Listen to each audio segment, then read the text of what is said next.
Hello student, आज हम class 12th की केमिस्ट्री चैप्टर 2 का जो पॉइंट है हमारा मोल अंश के बारे में वीडियो बनाने जा रहे हैं। इससे पहले हमने मोलरता और मोललता मोलैरिटी और मोलैलिटी के बारे में वीडियो बनाई थी। आज है मोल फ्रैक्शन।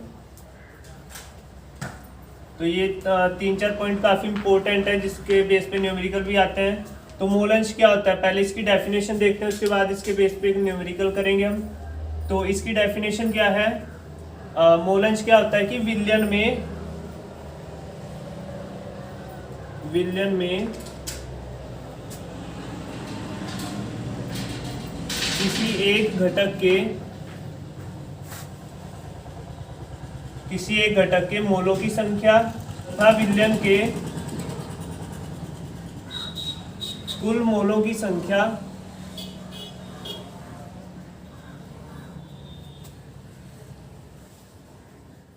संख्या के अनुपात को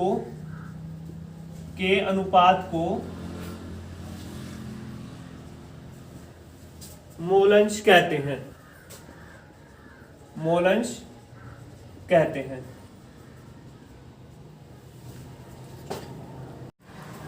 इसका क्या मतलब है कि जैसे हमने विलयन बनाया, विलयन का मतलब हमने दो चीजों को आपस में मिला दिया। जैसे कि हमने पानी, जल और चीनी को मिला दिया, तो ये हमारे पास एक विलयन तैयार हो गया।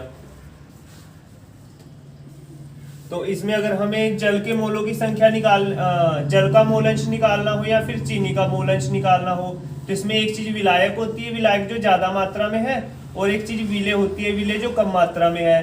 तो जैसे कि हमें विलेय का मोल अंश निकालना है, विलेय क्या है हमारे पास, विलेय है चीनी। तो जैसे कि हमें चीनी का मोल अंश निकालना है, तो इसका फॉर्मूला क्या हो जाएगा कि चीनी के मोल अंश विलेय के मोल अंश, ऊपर क्या लिख देंगे, चीनी के मोल अंश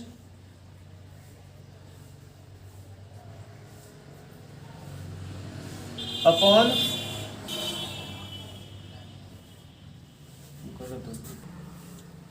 चीनी के मोलों की संख्या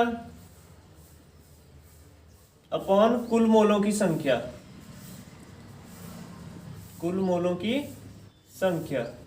तो इस तरह से मोल फ्रैक्शन निकाल सकते हैं। ये है मोल फ्रैक्शन। ऐसे अगर हमें विलायक सॉल्वेंट का निकालना हो, जल का, तो इसके लिए क्या करेंगे, ऊपर जल के मोलों की संख्या आ जाएगी और अपॉन में कुल मोलों की संख्या। तो इसी के बेस पे इसकी डेफिनेशन क्या है कि विलयन में किसी एक घटक का मतलब कोई सा भी एक उठा सकते हैं, चाहे तो जल या फिर चीनी। विलयन में किसी एक घटक के मोलों की संख्या तथा विलयन के कुल मोलों की संख्या। कुल मोलों की संख्या मतलब दोनों को प्लस करके, चीनी के भी और जल के भी, इनके अनुपात को, कुल मोलों की संख्या के अनुपात को मोल अंश कहते हैं। इसका फॉर्मूला क्या होता है,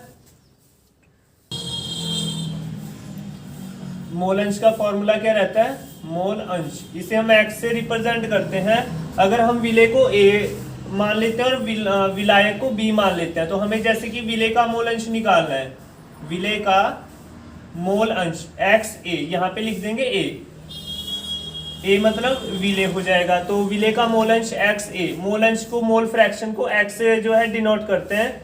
तो मोल अंश xa, ऊपर क्या आ जाएगा, a के मोलों की संख्या, मोलों की संख्या को n से दिखाते हैं। a के मोलों की संख्या,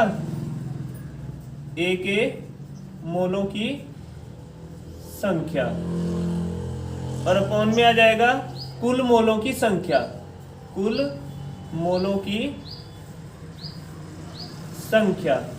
तो अब जैसे कि हम a का निकाल रहे हैं मोल अंश, तो ऊपर a के मोलों की संख्या आ जाएगी और अपॉन में a के मोलों की संख्या प्लस b के मोलों की संख्या।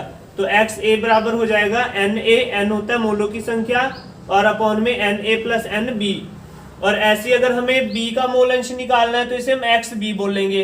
अगर हमें हमने विलायक को क्या मान लिया, b मान लिया, विलायक को b मान लेते हैं, तो विलायक का मोल अंश, या इसे हम बोलते हैं मोल फ्रैक्शन।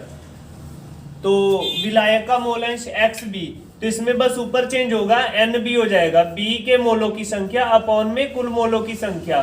तो मोलों की संख्या निकालनी आती है। मोलों की संख्या कैसे निकालते हैं, जैसे कि हमें b के मोलों की संख्या निकालनी है, b के मोलों की संख्या, मोलों की संख्या को n से डिनोट करते हैं। तो NB मतलब मोलों की संख्या, तो B का भार मतलब B का मास और B का अनुभार।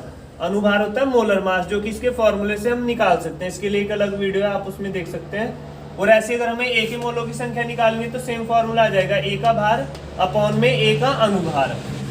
तो इस तरह से हम इसका जो है मोल अंश फाइंड कर सकते हैं, मोल फ्रैक्शन ए का और जो है बी का फाइंड कर सकते हैं। ये बी का हो गया और ये ए का हो गया, ये फॉर्मूला होता है।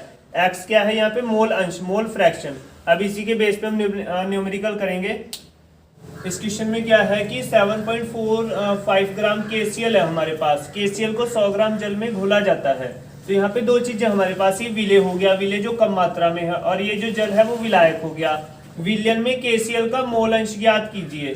KCl जो कि विलेय है, हमें विलेय का मोल अंश मीन्स मोल फ्रैक्शन ज्ञात करना है। इसके लिए हमें क्या चाहिए, दोनों के मोलों की संख्या पता होनी चाहिए। और मोलों की संख्या कैसे पता चलेगी, इनके भार और अनुभार से। तो हमें इनका भार पता होना चाहिए और इनका अनुभार पता होना चाहिए। इनका भार तो क्वेश्चन में दिया हुआ है। तो इस क्वेश्चन में हमारे पास विलेय क्या है, विलेय हमारे पास KCl। तो पहले हम इन दोनों का भार और अनुभार देखते हैं क्या है। विलेय है KCl, KCl का भार जो है दिया हुआ है क्वेश्चन में 7.45 ग्राम। और विलेय का अनुभार, KCl का अनुभार जो हम इसके फॉर्मूले से फाइंड कर लेंगे। इसमें एक पोटेशियम एक क्लोरीन है। पोटेशियम का जो अनुभार होता है 39 और क्लोरीन का जो अनुभार होता है 35.5। जिसे हम टोटल करेंगे ये हो जाएगा हमारे पास 9514 और 74.5 हो जाएगा इसका अनुभार। ऐसे फिर हम जल का निकाल लेंगे, जल का भार। जल जो किसमें विलायक है, तो जल का फॉर्मूला क्या होता है, H2O। इसका भार कितना दिया हुआ क्वेश्चन में, इसका भार दिया हुआ 100 ग्राम। इसका अनुभार इसके फॉर्मूले से आ जाएगा। लायक H2O का अनुभार जो हम इसके फॉर्मूले से फाइंड कर सकते हैं। इसमें तो यहाँ पे 2 हाइड्रोजन है, हाइड्रोजन का 2 से मल्टीप्लाई करके इसका 1 होता है, प्लस ऑक्सीजन 1 है तो ऑक्सीजन का 16 होता है। तो जो जल का अनुभार है वो है 18। तो अब हमें इन दोनों का भार और अनुभार पता चल गया। तो ये हमने KCl का भार 7.45 ग्राम दिया हुआ है, KCl का अनुभार हमने निकाल लिया 74.5 हो गया। ऐसी जल का भार 100 ग्राम और जल का अनुभार 18 हो गया। और KCl का मोल अंश निकालना है। तो KCl के मोल अंश के लिए हमें दोनों की जरूरत पड़ेगी, जल के मोलों की संख्या और KCl के मोलों की संख्या। तो पहले हम KCl के मोलों की संख्या फाइंड कर लेंगे। KCl के मोलों की संख्या, KCl के मोलों की संख्या ये हम कैसे फाइंड कर सकते हैं, KCl का भार और अपॉन में अनुभार। भार कितना है इसका 7.45 और अनुभार कितना है 74.5। अब हम पॉइंट से पॉइंट को कैंसिल करेंगे, तो यहाँ पे पॉइंट के बाद एक डिजिट है, यहाँ पे 2 कर लेंगे तो पॉइंट से पॉइंट कैंसिल हो जाएगा। फिर हमारे पास हो जाएगा ये 745 और अपॉन में हो जाएगा 7450। ये कैंसिल करेंगे तो 1/10 हो जाएगा। इसे 10 से डिवाइड करेंगे तो 0.1। तो KCl के मोलों की संख्या हो जाएगी हमारे पास 0.1, KCl के मोलों की संख्या। उसके बाद अब हमें जल के मोलों की संख्या निकालनी है। तो जल के मोलों की संख्या,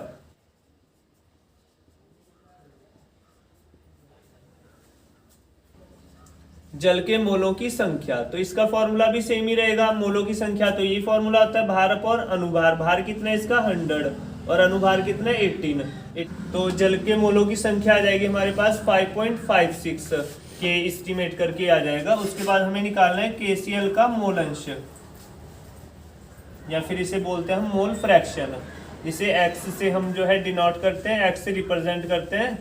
तो ये हो जाएगा, इसे हम लिखेंगे x KCl। ऊपर आ जाएगा KCl के मोलों की संख्या जो कि है 0.1 और अपॉन में आ जाएगी टोटल मोलों की संख्या, यानी कि कुल मोलों की संख्या जो है 0.1 KCl की प्लस जल के मोलों की संख्या। इसे हम सॉल्व करेंगे, हमारे पास 0.1 और अपॉन में हो जाएगा हमारे पास 5.66। उसके बाद अब हम इसे सॉल्व करेंगे तो ये हो जाएगा हमारे पास 0.18। इसे अगर हम सॉल्व करेंगे तो ये आ जाएगा KCl के मोलों की संख्या। तो क्वेश्चन में खाली KCl के मोलों की संख्या मोल अंश पूछा था, तो ये हो गया KCl का मोल अंश।